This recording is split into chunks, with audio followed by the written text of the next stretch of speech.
Well, to say it's been a whirlwind year for this next artist is an understatement, releasing a self-produced debut album, At the Beach in Every Life, sold out global headlining tour, over 1 billion streams, and of course currently opening up for Hozier's tour, which will have her performing for you at Rogers Stadium. And also fresh from the VMAs just a day ago, please welcome Gigi Perez. Thank you so much. Wow, that was very sweet. Yeah, just finished up with the VMAs, and now we're here. I love ready it. to go. I'm surprised your nails are still on, because can you play guitar with those? No, so today I am going to most likely shave down my nails because I don't want to get rid of them. I think I'm going to try to see if anyone could salvage them. If not, I'm going to have to soak them off. Okay. But yeah, it's about to be 3 days of it. But I don't know. I needed to do my nails. I love having long nails. It's just I never can because of guitar. So yeah, we'll see what ends up happening with these later today. Somehow Dolly Parton can play guitar with like those talon nails. I don't know how. That's incredible. Isn't that crazy? I did not know Dolly did that with nails. Yeah, it's wild. That's amazing. Well, congratulations on your record. The album's so beautiful. And I was curious because it seems like you process so many things, life, love, grief, in writing. But with your current schedule, can you still make the time to write as an outlet, or is your creative process a little different? I think a lot of my creativity now is channeled through the stage and, when I'm performing and how I choose to express things differently depending on how I'm feeling connected to the songs. I think that's mainly where the creativity goes. Sometimes when I do have the time to write, I do. But for me, writing is such a free process that I don't have to think about. And I think because my schedule is so specifically blocked a certain way, I don't feel like I have the same kind of access, like I don't feel like I have that thing. So, I mean, I'm very much looking forward to getting time to jump back into that part of myself. And, when I can, I make little tracks and beats, stuff that is just more accessible just from the computer aspect. So I'm exercising things in different ways, but it's not the same as, the past 10 years of my life where I write sometimes multiple songs a day. It's very different. It was a lot to adjust to, but now I've gotten to a point where I understand there's certain seasons for certain things. Every artist is different, but for me, I found that I think I need to be away from everything to be able to get back to what's happening. Yeah, no, fair enough. I think what I find quite interesting is that you blossomed so much when you got dropped from your label, and you really kind of were able to embrace having the power over all of your creativity, which is such a beautiful thing. But I'm sure it was hard, but also was it so creatively freeing? Do you think that really just kind of opened everything up for you? Totally. I think that, being in that period of my life, it was very much a free fall. And I think that also the net that I thought I had wasn't a real net. And that's the first thing that I realized when I was released from my first record deal, that there wasn't necessarily anything that really changed, except for the fact that I now had complete autonomy to every single legal extent, and that part of it felt very freeing. And of course it felt scary. And there were aspects of it that I was heartbroken about. But I think in that, moving back home with my parents and learning how to record and produce from YouTube, calling my friends, Reddit, just constantly inquiring and also just learning how to do it. I think learning how to do it through experimentation was just there's nothing like that time in my life where I knew what was happening, because when I started songwriting and teaching myself how to play guitar, it was the same kind of thing. So I knew that I was onto an obsession, and it was going to change everything for me. And it was happening, from song to song to song, these new electricity moments. And so I think that really just took over my life. I never imagined or expected it to turn into At the Beach in Every Life and Sailor Song and Please Be Rude and Chemistry. I had every single song that I made off the project. I didn't know when I recorded it when I wrote it what it was going to sound like recorded. I remember after Sailor Song I recorded Fable, and after Sailor Song I was like, I don't know, like how did I do that? Like, you know. And I still kind of I feel that way every single time. Sugar Water I turned in 2 days before my album. I was going to submit my album to Spotify, and I was like, I don't know what's going to happen. But something kind of like shuts off a little bit and it just happens. It's like, I don't know. It's so weird. So you didn't have an like I mean, Sailor Song. It's interesting. Even when we played it first on the radio, people were calling and they were saying, "I thought something was weird with my car speakers or something." There's something about the way you mic'd it or you layered things sonically. That's so funny. And it's it's also kind of sparse, but your vocal tone is so warm. And you didn't have that feeling when it was finished. You didn't have that like this is a hit.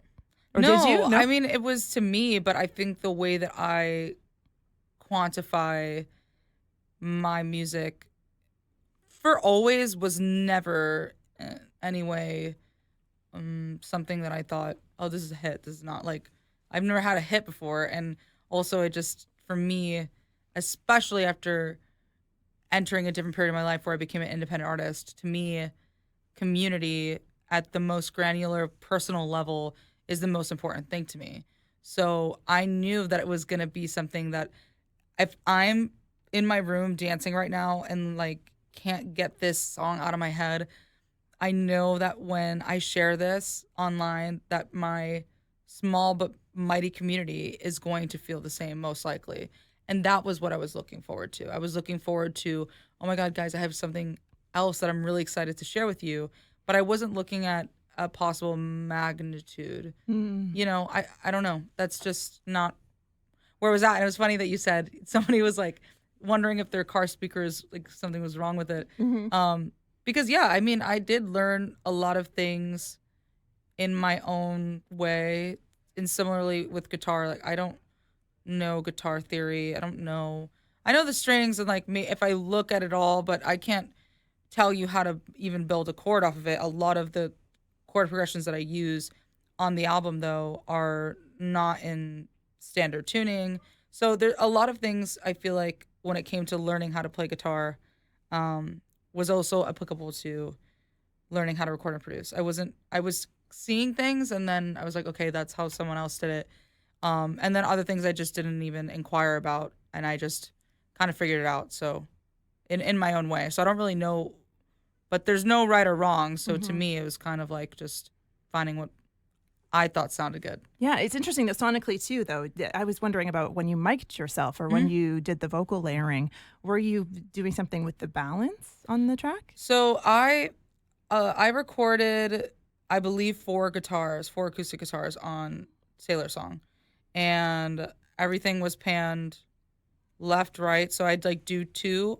I do 2 of the same guitar, and then I would do another 2 of the same guitar, and I just messed around with the levels of where everything landed, and I think maybe I had one in the middle. So it was very wide and like very percussive. And I used a Shure SM57. So I mean there wasn't I remember telling one of these friends of mine, and she's like massive producer, and she asked me, what guitar mic are you using? Because she was very shocked by it. And I told her, and she was like, no way. So, I mean, I think that there is a lot that I learned from the process too. And, you know, using the SM7B for most of the vocals, you know, you don't need fancy gear and equipment. I found that I liked what I was doing on these microphones more than I did with other microphones that were more expensive.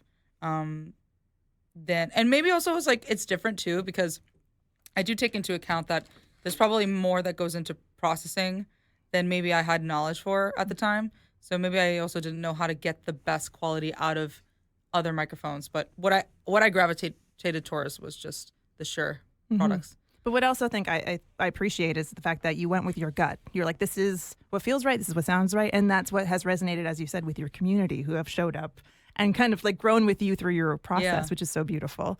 Yeah, I mean it's very crazy to think about, I think that they have been so there for me through many of the ups and downs. Some even from the band I was in high school, Wendy Lane.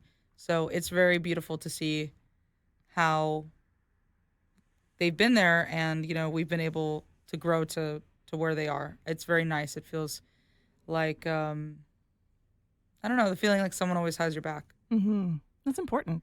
True. So, of course, you're on the road now, opening up for Hozier, and we're going to see you tomorrow at Rogers Stadium. Some openers rarely see the headliners on tour, and then it seems like you have a really great time supporting each other and singing together, jumping up on stage. But I wanted to know about your experiences on this tour. And Oh my God, yeah. It's just been incredible. Hozier's amazing person, and just a once in a lifetime performer. I mean, he sings from the heart, and I think that getting to witness that every single night, and there's a certain kind of selflessness to his nature, and I think that it was really important for me to have a leader, an example like that in my life at this particular time. So I'm very grateful for him. And yeah, I mean, it's just an amazing show. The band is phenomenal. They just all love what they're doing. So it's just nice to be a part of the experience with them. of course, has it changed the way you want to tour on your own moving forward? For sure. I think that it gives me certain vision, I think that he has a very tightly operated ship, and that's also very cool to see. And they all work with the same goal in mind, and they really support Hozier. So yeah. Well, I was wondering. I've heard that before you get on stage, you have, is it Celia Cruz's Oh yeah, song? yeah. La Vida es un Carnaval. Yes. So every night before we go on stage, we sing La Vida es un Carnaval by Celia Cruz. It was a big song from my childhood, and it was at every single party, and it was one of my grandmother's favorite songs. And I rediscovered it sometime in 2024, where it was around this time that I was working on music. I think maybe I just put out Please Be Rude, and I really listened back to what the lyrics were saying, and a lot of it, the whole song is a song of hope during trials in your life. That, for all of you people out there that you feel like that life is cruel or life is bad, that things won't change, that you have to know that that's not true, that everything can change, and that there's no reason to cry because life is a carnival. So the idea of that there's still so much to celebrate, that it's not going to stay this one flat season of your life where there's just suffering. And I think during that time where I was struggling a lot with my worldview and my grief, I think being away from the music business after kind of just falling straight into it at 20, I think that it was like all the confetti had fallen, and everything had finally settled, and it was the first time where I was seeing the long-term effects of losing my sister. And I think in that, music comes in and saves the day, like it always does. And I had that place to finally put something. And so anyway, with Celia Cruz, that's one of those songs that really brought me back to reality. And I remember that night specifically just doing a deep dive on her and looking at all of her fashion and her performances, and just what a beautiful woman that just was so full of life, and that infectious smile. Like every single picture you see of her, just like this beautiful smile. Knowing she wrote that song, I think she was diagnosed with cancer, and that's when she wrote it. Oh, wow. So it was in the middle of her battle with cancer. So it's something that I look up to her, and I think that life as a carnival really encapsulates this stamp of life, and despite all of its challenges, there's something to celebrate. No, for sure. Absolutely. I mean, have you ever covered that song? I have for fun. I do it in the house sometimes, Yeah. but nothing proper. But I definitely want to, at some point, do it at a show or something. When I heard that, when I translated the lyrics, I was just like, oh, it's so moving. I know. And it's like the most Yes. fun, uplifting, the trumpets, Yes. the horns. It's such an intricate and perfect arrangement of a song too. It's just phenomenal. Yeah, it's more beautiful to live singing. I know, And exactly. I was like, ta-da! Exactly. What a great, That's it. I was like, what a great song to get you ready to go and be in front of people. I did want to. I know you're very busy, and I'm so happy you were able to come into the studio. We really appreciate it. Thank you. I wanted to ask about live. Obviously, Sailor Song is the song that was it Lollapalooza? There was like 60,000 people singing it. No, wait. I mean, was it Lolla? I can't remember which Lolla festival. And Hyde Park Oh yeah. and Osheaga were the really massive ones. So that obviously you're getting this crowd singing your lyrics back to you. If as far as playing other songs and feeling that emotional connection, are there other tunes as well where you are on stage and you're just kind of feeling that energy between the crowd? Yeah. I mean, I've been so blessed that I feel that a lot of the songs really do connect to the audiences, whether that's Hozier, of course, if it's my own personal show or the festivals. So I'm always surprised by that. And my favorite out the gate is starting with Please Be Rude. Mm-hmm. It's my favorite song to perform live, and I feel like it just locks me right into where we're going for the night. Mm-hmm. And yeah, I just love playing Please Be Rude. And I get out there and sometimes I see people that they bring these headbands with the plumb bobs on them, and the plumb bob is the Sims symbol that goes over every single individual Sim character. So it's kind of like their sign of life. And I'll see people come out in the crowds, like I'll just be looking at the plumb bobs, and it's a very surreal thing because I made a music video using the Sims, and knowing that that my community is just really dialed into this these things that I really love, because it's one thing to create something yourself, but it's another thing to bond over something that you both love. And I think that being able to bond over something like the love of Sims with other people in my community is just it's the best thing. I love that. Well, we're all bonding over your music and your tunes, and we can't wait to see you. We get to see you live. Have you played Toronto before? Yes. I'm trying to remember the dates. In 2022, I came here for a Noah Cyrus tour. So I was opening for Noah Cyrus, and that was phenomenal. That was the first time I had been in Toronto. Okay, well, welcome back, and we can't wait to have you back as a headliner down the line, but we're Thanks so so excited much. to see you tomorrow. And thank you so much for making the time. Appreciate you. Thank you so much. Thank you.